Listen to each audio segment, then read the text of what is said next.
कार्तिक मास के शुक्ल पक्ष की नौमी तिथि को आंवला नौमी या अक्षय नौमी के नाम से भी जाना जाता है। आंवला नौमी से कई कथाएं जुड़ी हुई है, तो आइए सुनते हैं आंवला नौमी की कथा। आंवला नौमी की पहली कथा। एक बार माता लक्ष्मी पृथ्वी लोक पर भ्रमण कर रही थी। तभी उनके मन ने नारायण और भगवान शिव की पूजा अर्चना करने का कामना की, जिसके बाद उनके मन में विचार आया कि कैसे एक साथ दोनों की पूजा की जा सकती है। तब भगवान नारायण ने बताया कि तुलसी और बेल की गुणवत्ता वाले आंवले की पेड़ की पूजा करने से दोनों की पूजा का शुभ फल प्राप्त हो जाता है। भगवान विष्णु की बात सुनकर माता लक्ष्मी ने आंवले के वृक्ष की पूजा की। पूजा से प्रसन्न होकर भगवान विष्णु ने नारायण रूप में और महादेव दोनों एक साथ प्रकट हो गए, जिसके बाद माता लक्ष्मी ने आंवले के पेड़ के नीचे भोजन तैयार किया, जिसको विष्णु जी और शिव जी दोनों ने भोग लगाया। तब माता लक्ष्मी ने कहा कि आंवला नौमी के दिन आंवले के वृक्ष की पूजा करने मात्र से न सिर्फ शिव और नारायण की पूजा का शुभ फल मिलेगा, बल्कि लक्ष्मी और मां पार्वती का भी आशीर्वाद प्राप्त होगा। यह व्रत लोगों को आरोग्य प्रदान करेगा और घर में सुख समृद्धि भी आएगी। इसीलिए आंवला नौमी के दिन आंवले के वृक्ष की पूजा करना और इस वृक्ष के नीचे भोजन पकाकर गरीब और जरूरतमंद लोगों को खिलाने से अक्षय पुण्य की प्राप्ति होती है। आंवला नौमी की दूसरी कथा। एक व्यापारी और उसकी पत्नी जो काशी में रहते थे, उनकी कोई संतान नहीं थी। इसी कारण व्यापारी की पत्नी हमेशा दुखी सी रहती थी और उसका स्वभाव भी चिड़चिड़ा हो गया था।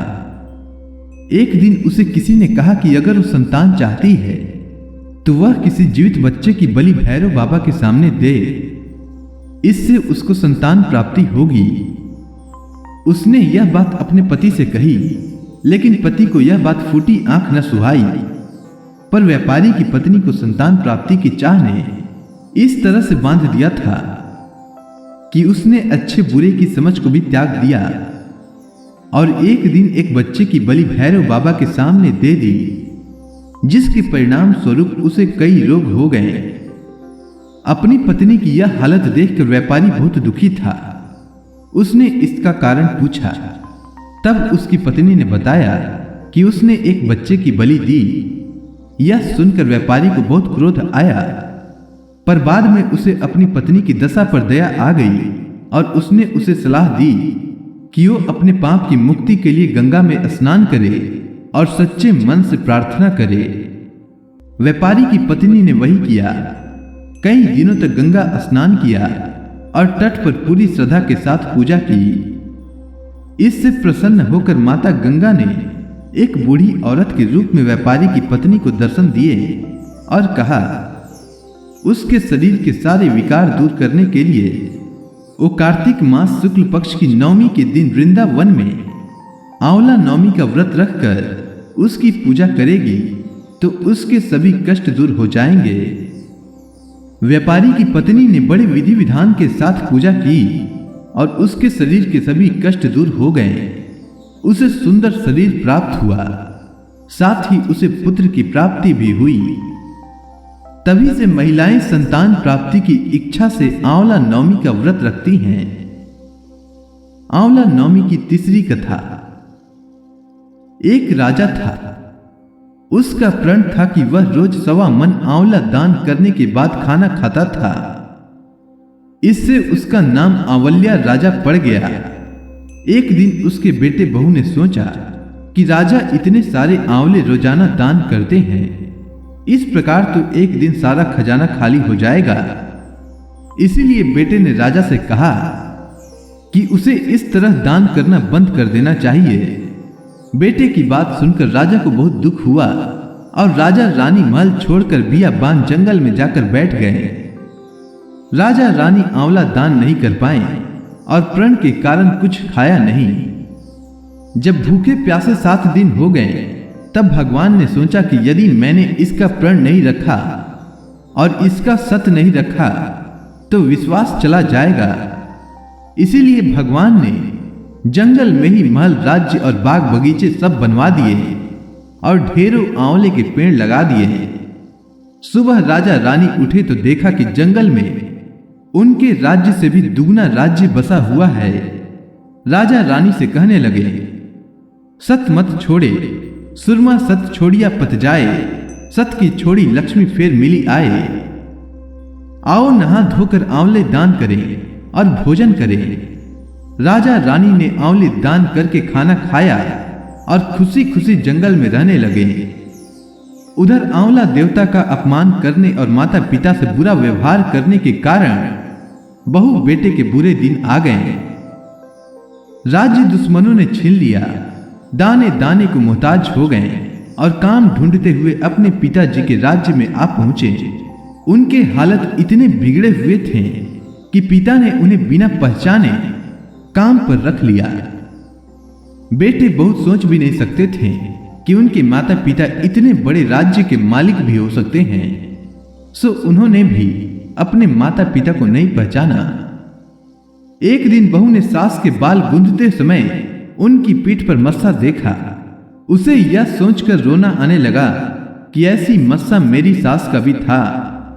हमने यह सोचकर उन्हें आंवला दान करने से रोका था कि हमारा धन नष्ट हो जाएगा, आज वे लोग न जाने कहां होंगे।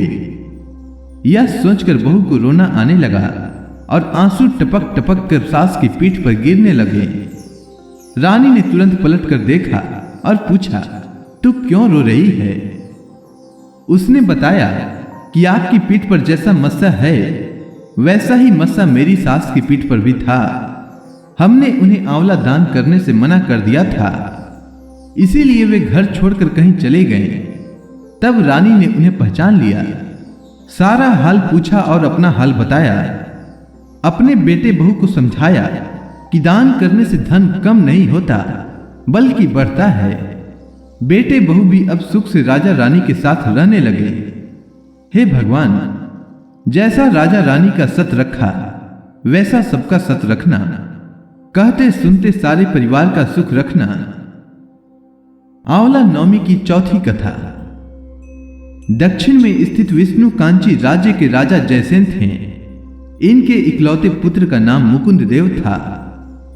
एक बार जंगल में शिकार खेलने के दौरान राजा मुकुंद देव की नजर व्यापारी कनकाधीप की पुत्री किशोरी पर पड़ी। मुकुंद देव उसे देखते ही मोहित हो गए और उससे विवाह की इच्छा प्रकट की। राजकुमार को किशोरी ने बताया कि उसके भाग्य में पति का सुख नहीं है। किशोरी को ज्योतिषी ने कहा है कि विवाह मंडप में बिजली गिरने से उसके वर की तत्काल मृत्यु हो जाएगी। लेकिन मुकुंद देव विवाह के प्रस्ताव पर अड़िग रहे।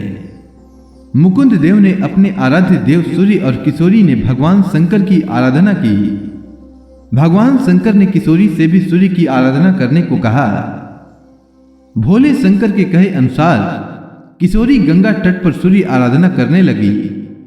तभी विलोपी नामक दैत्य किशोरी पर झपटा। एक देख सूर्य देव ने उसे वहीं भस्म कर दिया। किशोरी की आराधना से प्रसन्न होकर सूर्य देव ने किशोरी से कहा कि कार्तिक शुक्ल नवमी को आंवले के वृक्ष के नीचे विवाह मंडप बनाकर मुकुंद देव से विवाह कर लो। भगवान सूर्य के कहे अनुसार दोनों ने मिलकर मंडप बनाया। एकदम से बादल घिर आए और बिजली चमकने लगी। जैसे ही आकाश से बिजली मंडप की ओर गिरने लगी, आंवले के वृक्ष ने उसे रोक लिया। इसके बाद से ही आंवले के वृक्ष की पूजा की जाने लगी। आंवला के वृक्ष पर नारायण और लक्ष्मी का वास होता है, इसीलिए हर मनुष्य को आंवले के वृक्ष की पूजा करनी चाहिए। अगर आपको आंवला नवमी की कथा अच्छी लगी हो तो कमेंट सेक्शन में विष्णु भगवान की जय लिखना न भूलें। धन्यवाद।